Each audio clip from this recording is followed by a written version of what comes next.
This video has been sponsored by the Good Smile Company and their popular mobile game, Grand Summoners. This here is a mobile anime RPG where you play as the summoner Reyes, fighting against demons and other powerful forces. Grand Summoners has several crossovers with lots of popular anime series, where you can obtain and play as your favorite characters in-game. Yeah, remember the last time we talked about this and they had the crew from Shield Hero? Well, this time, you have the chance to summon up to your team the characters from that time I got reincarnated as a slime. That's right, you can summon a Rimuru, Milam, Benimaru, and Shion, all as playable characters. Plus, in this event, the characters from the anime appear in multiple forms, including holiday and traditional Japanese theme. Also, players who complete the event will receive a 5-star slime form Rimuru for free. Okay, well now you have my attention. I mean, the art style and overall presentation is great,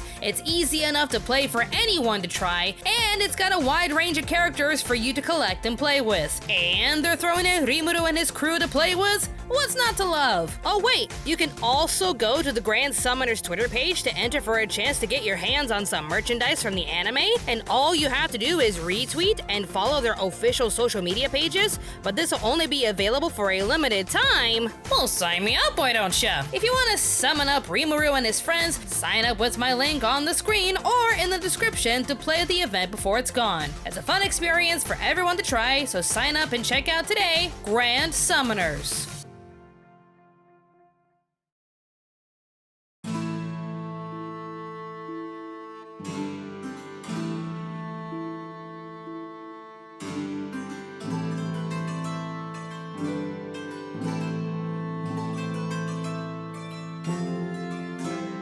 Escapism. The tendency to seek distractions from unpleasant realities, especially by seeking entertainment or engaging in fantasy. This term alone could easily explain the plethora of fantasy-oriented anime Japan has been mass-producing in recent years. The lives that the Japanese civilians feel the need to uphold is one of stress and high expectations. It's only natural they'd want to escape, if just for a moment, into a world far more magical and promising than the ones they have. While I do understand this, I find myself bored with most titles released just to appease the need for escapism. In most escapism anime, the main character is just a boring Lego piece surrounded by amazingly unique characters that are all fixated towards them. Hence the Lego piece analogy, which allows you the ability to piece yourself into this world. This gives the individual a wonderful escape that allows them to feel special, powerful, and needed. That's all fine and dandy, but there isn't any more substance to obtain when watching straight-up escapism. There's nothing to learn, feel, or grow from if the produced media was solely made to help someone temporarily escape. This is what I feared for from an anime like the Ancient Magus Bride. With how the story starts, how magical the world is, and how the aesthetics are extremely charming, I wondered if this was going to be another typical escapism anime that was made to help the viewers escape to a world of magic, alchemy, and pagan influences. Well, let's take a closer look.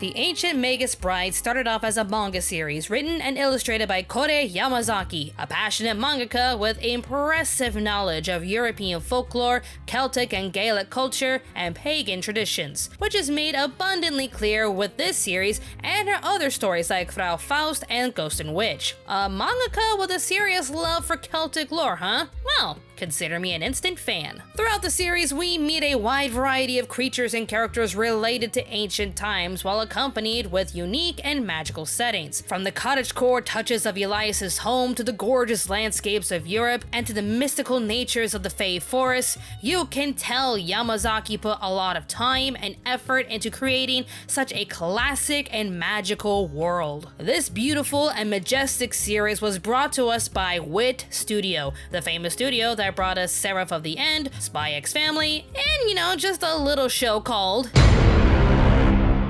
Well, that certainly helps, doesn't it?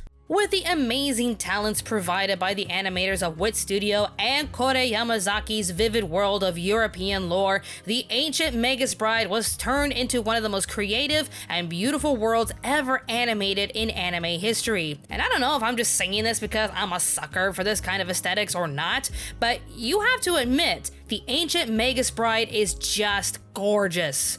Which begs the question...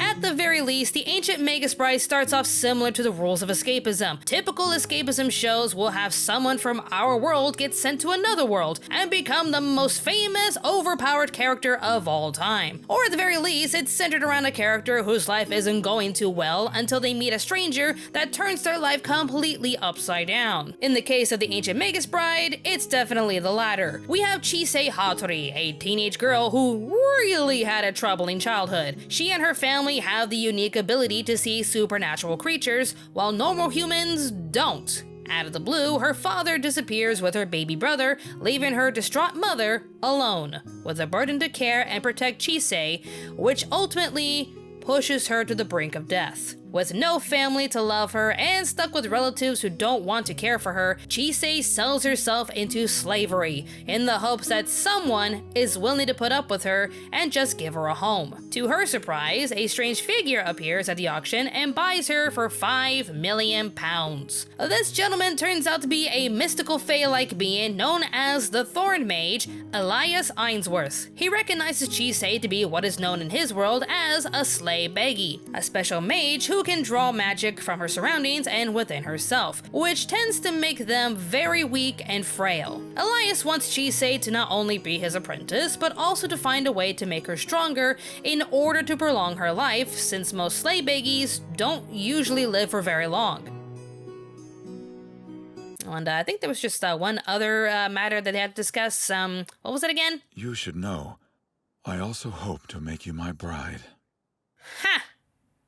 So there's that too. Off the bat, the Ancient Magus Bride checks off everything a traditional escapism anime is supposed to be. It stars a depressed individual with no family to love her, only to be swept away by a caring individual who actually understands her and takes her to a much more colorful and vibrant world that's more magical and breathtaking compared to the dull city life she lived in. I mean, look at this. Look at the world she's now living in. It's got fairies and fays, silkies, dragons, spirits, alchemy, magic, freaking talking cats and dogs, the fairy queen and king Oberon and Titania acting like they're her next door neighbors. Who wouldn't want to live in this world? So if this really does follow the typical escapism formula, then our girl Chisei will just have to be the typical Lego brick who's just lucky enough to be in this magical world, right? Well, here's the thing. Typical escapism titles just pluck our leads from a crappy situation into a better world that automatically solves all of their problems. This is not the case for Chisei, however. She is a slay beggy. She was different, but she at least had a family that would protect her from the creatures that she could see. Until she didn't. She's alone, suffering, a burden to her relatives who want nothing to do with her. And in a desperate attempt to find a home that'll keep her, she sells herself into slavery. Even when she was lucky enough to find someone who knew what she was and why she could see these creatures while also trying his best to prevent an early death for her, this doesn't make the pain go away.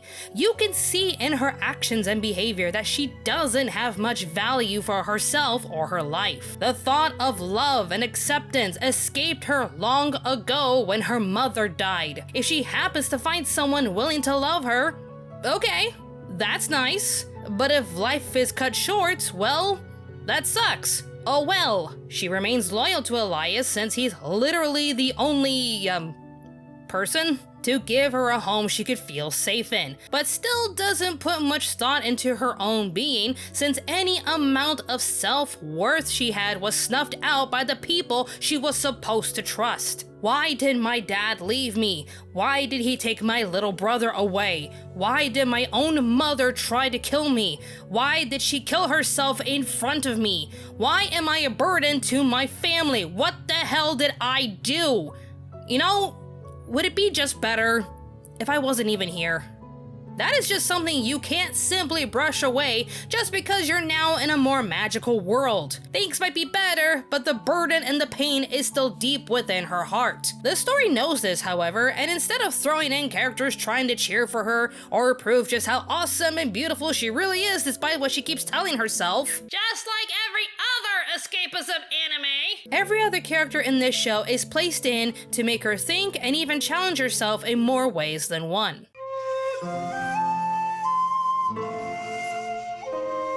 Automatically, when Chisei is taken to her new home, she is greeted by a bunch of mystical creatures that are highly interested in her. That tends to be the norm for escapism shows, but these pose more as a challenge. Fays and fairies see how valuable Chisei is while trying to tempt her to go to the world of the fairies. She can live a long, carefree life along with other mystical creatures, even though it might change her human form. Will she take them up on their offer?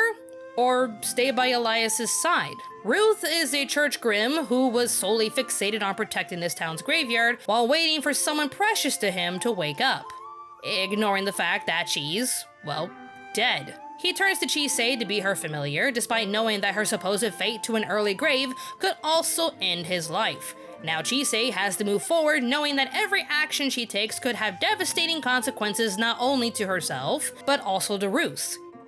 Angelica is a mage dwindling in magic and technical artifacts that can help aid Chisei's abilities. The trinkets she makes help keep Chisei's abilities in check, since she knows her own magic could end up killing her. She basically steps in as a motherly type who is genuinely concerned for Chisei's well-being. But she isn't Chisei's mom. Why should she care for someone she barely knows? Is that normal? An elder dragon named Nevin welcomes Chisei on his dying day while allowing her to see his memories of flying. He leaves a lasting impression on Chisei, saying how he's grateful to know that she didn't choose to end her life so soon. Despite the pain she's gone through, he expresses how he's happy to see her alive, and also happy knowing that Elias was able to find her. If not for her choice, she would never see what else could lie before her, especially this breathtaking flight they take together for the first and last time. Silver is a silky fae who feels the need to care for the house she resides in. She used to be a banshee that lost everything, only to find purpose in her new role and doing her best to fulfill that role to the fullest, showing Chisei that life can have other plans for you despite what you expected, as long as you're willing to take the first step. With these wide array of characters, Chisei finds new meaning in her life while also testing herself. Some of them will tempt her to feed into her deepest desires, while others choose to support her and give her the nurturing and gratitude she's never experienced in her life. But the two biggest characters who really test her will and choices are her supposed savior and villain.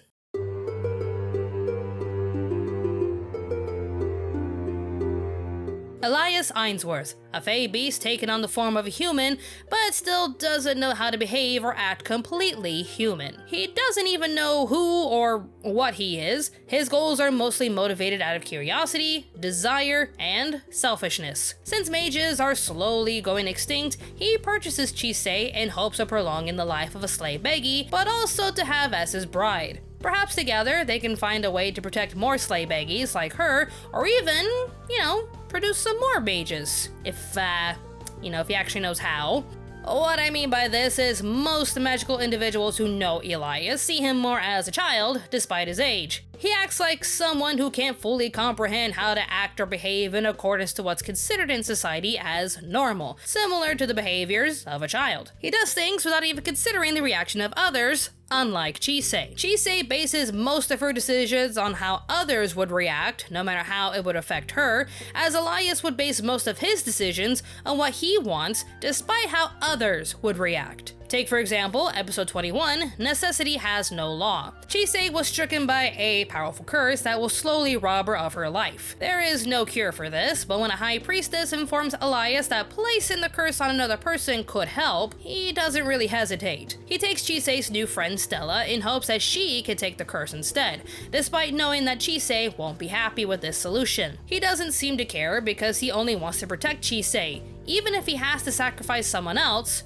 so be it. Chisei may have been saved by Elias, but she has to find a way to better him when it comes to his behavior. He may have complete control as a mage and can protect her from all sorts of magical situations, but he's hopeless in regards to human behavior. Try as he may to act human, he still has the heart of a beast. Selfish, straightforward, and lacking empathy. Chisei is probably the only thing he cares for in this world, and relies on her to fully understand humanity. While his actions and behavior are questionable, Chisei is there to correct him and teach him what it truly means to be human.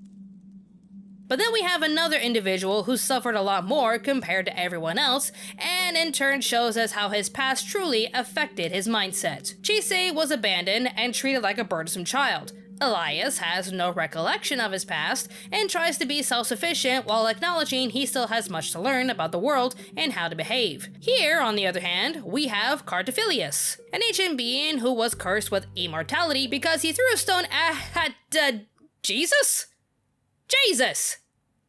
Jesus freaking Christ? What? Jesus is an anime? Jesus! He threw a stone at Jesus. Okay then. He basically mocked Jesus during the crucifixion and was cursed to live forever. But this doesn't mean that his body would remain the same age, so he was doomed to rot and feel nothing but pain and agony for all of eternity. Wait, was Jesus Christ the first person to demonstrate the catchphrase "mess around and find out"? Jesus. He ultimately fuses with a poor soul named Joseph, a gravedigger rumored to be the child of a witch. They're both driven to create a body that will never rot, or to find any means necessary to put an end to his curse once and for all. This means Cartophilius feels no amount of sympathy when he performs heinous forms of experimentation and torture onto his victims. From creating a potion made of cat's blood for a desperate man wanting to save his sickly wife, to creating a homunculus abomination out of the corpses of the recently departed. This guy, literally, has no soul, and all because he messed around with Jesus Christ. It hurts. It hurts. It hurts. Someone help me. Jesus is a friend of mine. Jesus is my... He just does whatever he wants, regardless of the consequences and the reactions of others. He is the embodiment of Elias's desires and abilities uncapped, and Chisei's suffering if she literally lost her mind in the process with absolutely zero remorse or care. He suffered more than anyone else in the entire world, so why shouldn't he treat others like they're a means to his end? Chisei should understand, right? Elias would do the same for her, right? With all of these characters presented in the Ancient Magus Bride, we can witness a suffering character like Chisei grow, learn, and react to what's around her. They can teach her, nurture her, tempt her, and demonstrate the light and dark side of humanity and magic. At the end of it all, with Chisei's backstory and journey throughout the series, is the Ancient Magus Bride an escapism anime? Well, I would say yes, but you're actually getting more substance than normal escapism shows. Here's what I mean. From an aesthetics point of view, the Ancient Magus Bride is escapism. Who wouldn't want to be in Chisei's shoes? One moment you're living a miserable life, the next you're being rescued and sent into a magical world surrounded by cottagecore aesthetics and Celtic lore. I mean, they celebrate Yule, for crying out loud. You know, the pagan tradition of Christmas? Yule? That version? This is awesome. But for most escapism anime, the story would just throw Chisei into this world and make her the most badass character of all time because she's special and can handle anything just as long as she believes in herself. This is far from the case for Chisei though. Throughout her journey, she not only needs to find a way to control her magic and prolong her life, but also learn to appreciate herself, to live, grow, and love without her past dragging her back down to self-loathing. Chisei's journey is one of healing. While showing it may not be that simple, it can still be worth it as long as you choose to live. You will have more days with people trying to belittle you or take advantage of you, but you may also have days admiring the beautiful nature around you, setting your eyes over a beautiful horizon you can never imagine, to explore new areas that never crossed your mind, and to share these moments with the people you've grown to trust and love. You never know what you're truly capable of if you don't take that first step, which will never, ever be easy. But it'll be worth it if you just try. This is more than just escapism. This is Chisei taking us on her journey and showing us the wonders, the magic, and the art to life. To me, this is a story worth celebrating and getting sucked into. So it may be in a sense escapism, but it's also a magical journey with substance and lessons to carry with you. If you want to watch the series and the OVA episodes yourself, you can check it all out on Crunchyroll if you have a subscription. At the very least, you can watch the first 3 episodes for free and decide from there if you want to pay for the rest. As for the English dub, I'd say it's fantastic. Every actor sounded perfect for their roles, with my favorites being the main characters themselves, Brian Mathis as Elias and Danny Chambers as Chisei. Why are you so committed to this strange notion that you're supposed to scare me? Be honest. Wouldn't most humans be terrified right now? Overall, The Ancient Magus Bride is a wonderful story created by a passionate mangaka who put a lot of heart and soul into her work, and you can definitely tell. Season 2 will be out later this year, 2023, and I honestly can't wait to watch it. In the meantime, I'm honestly gonna check out her other stories to dive deeper into her love of Celtic and Gaelic culture. Seriously, I'm reading Ghost and Witch right now. As for you guys, if you've been hearing about this show but never had the time to watch it, I'd say The Ancient Magus Bride is definitely worth your time.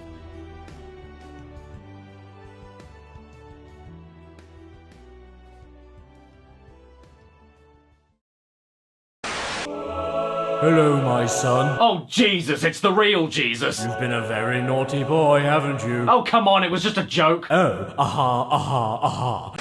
And sit together now and forever, for it is plain as anyone can see, we're simply meant to be. I'm fired out of midnight 10 down 15 on the 15 I'm 15 20 We have no mail, and also, we live on the edge of the universe. Oh my god! Oh my god. Dragon tales, it's almost time for dragon tales. Come along, take my hand, let's all go to Dragonland. So, can I help you? No, but maybe I can help you.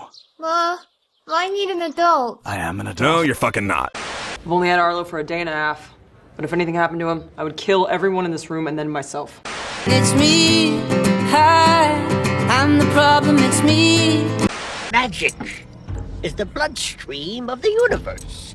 Forget all you know, or think you know. All that you require is your intuition. Hey, Ice King, don't be nervous. Marriage is the most beautiful thing that could ever happen to a jerk like you. Teach me one spell, and I'll give you your sparkle thing. I respect your cunning, but I also hate you for it. And you must not let anyone define your limits because of where you come from. Your only limit is your soul. Oh, you feel how soft this is?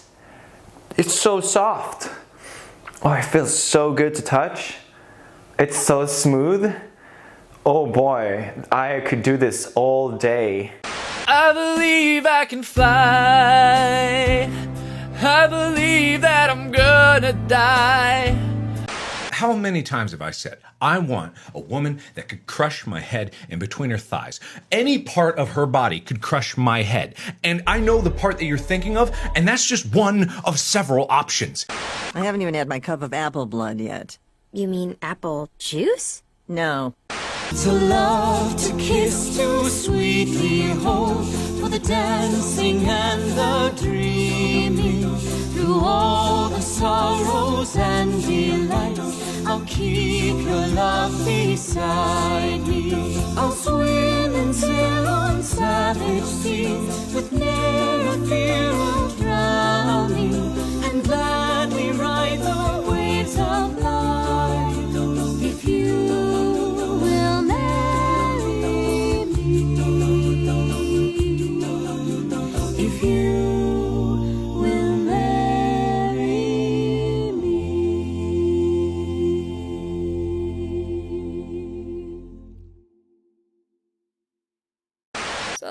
the anime you all voted for me to review, huh? Well, you honestly picked a very good one, so thank you.